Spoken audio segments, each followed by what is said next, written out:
Hello viewers, আসসালামু আলাইকুম। আমি বিশাল টিচ একাডেমির পক্ষ থেকে সবাইকে স্বাগতম। তো গত ভিডিওতে আমরা দেখিয়েছিলাম ইনসার্ট ট্যাবের যে অপশনগুলো রয়েছে বা সেকশনগুলো রয়েছে সেগুলো সংক্ষিপ্ত আলোচনা করেছিলাম বা সংক্ষিপ্ত পরিচয় তুলে ধরেছিলাম। তো আজকে আমরা দেখব হচ্ছে লেআউট বা আমরা যদি বলি পেজ ফরম্যাটিং। তো পেজ ফরম্যাটিং নিয়ে আজকে আলোচনা করব। তো পেজ ফরম্যাটিংয়ে আমরা প্রথমে দেখতে পাচ্ছি মার্জিন।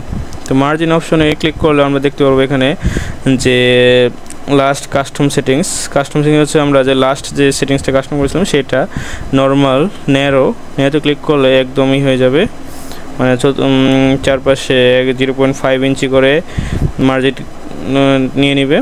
তারপরে হচ্ছে মডারেট, এখানে আমাদের এই যে মাপগুলো দেওয়া আছে, টপ 1 ইঞ্চি, বটম 1 ইঞ্চি, লেফট 0.75 ইঞ্চি, রাইট 0.75 ইঞ্চি। তারপর রয়েছে ওয়াইড, তারপর রয়েছে মিরর, যেটা হচ্ছে আমাদের ওই যে কলাম হয়ে যায় তখন এটা ইউজ করতে হয়।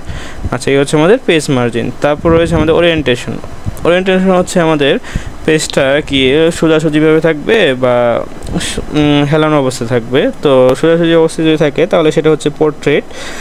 এখন আমাদের পেজটা পোর্ট্রেট অবস্থায় রয়েছে, আর যদি আমরা হেলানো অবস্থায় বা রাখতে চাই তাহলে আমরা এখানে ল্যান্ডস্কেপ হয়ে যাবে। এখন আমাদের পেজটা শোয়ানো অবস্থায় হয়ে গেছে বা হেলানো অবস্থায়। তারপর রয়েছে এখানে পেজ সাইজ। আমরা এখান থেকে পেজ সাইজ বিভিন্নটা সিলেক্ট করে দিতে পারি। লেটার, এখানে আমাদের পেজ সাইজগুলো দেওয়া আছে যে 8.5 ইঞ্চি ইন্টু 11 ইঞ্চি, লিগেল, এক্সিকিউটিভ, স্টেটমেন্ট, অফিসে। এখান থেকে আমরা সিলেক্ট করব, আমরা নর্মালি যেসব পেজ ইউজ করি সেগুলো হচ্ছে A4 পেজ। তো আমরা এখান থেকে A4 সিলেক্ট করে নিব। আচ্ছা, এই হচ্ছে আমাদের পেজ সাইজ। তারপর রয়েছে আমাদের কলাম। এখন আমাদের রয়েছে 1 কলাম। যদি আমরা এখানে 2 কলাম ক্লিক করি তাহলে এখানে একটা কলাম, এখানে আবার একটা কলাম হয়ে যাবে। যদি আমরা এই টেক্সটটাকে সিলেক্ট করি, কপি,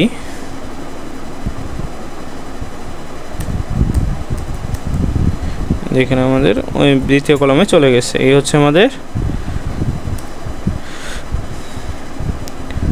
কলাম। আচ্ছা, এই হচ্ছে আমাদের কলাম। তারপর হচ্ছে আমাদের পেজ ব্রেক। আমরা যদি এখানে পেজ ব্রেক দিতে চাই, কলাম ব্রেক দিতে চাই, আমরা বিভিন্ন রকম এখানে ব্রেক ইউজ করতে পারবো। তারপর হচ্ছে লাইন নাম্বারস।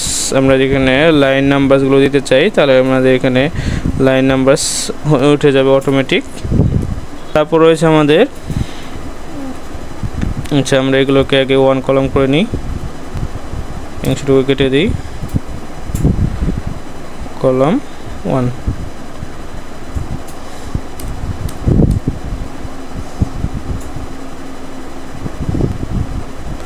আচ্ছা, তারপর রয়েছে আমাদের ইন্ডেন্টেশন। হ্যাঁ, আমরা ইন্ডেন্টেশনে কীভাবে করবো, আমরা যদি এখানে সিলেক্ট করি টেক্সটটুকু আমাদের সিলেক্ট করে এইদিকে আমাদের কতটুকু ইন্ডেন্টেশন থাকবে, লেফট রাইট, এটা এখান থেকে আমরা বলে দিতে পারবো। আমরা যদি এটা বাড়াই তাহলে এটা বেড়ে যাবে, কমালে কমে যাবে। যদি আমরা রাইট থেকে করতে চাই তাহলে আমরা এদিক থেকে করতে পারি। এটা হচ্ছে আমাদের ইন্ডেন্টেশন। আমরা যদি উপর থেকে নিচে করতে চাই, এটা হচ্ছে লাইন স্পেসিং। আমাদের লাইন স্পেসিংগুলো আমরা কতটুকু দিতে চাই বা বাড়াতে চাই বা কমাতে চাই, এখান থেকে কমাতে পারবো।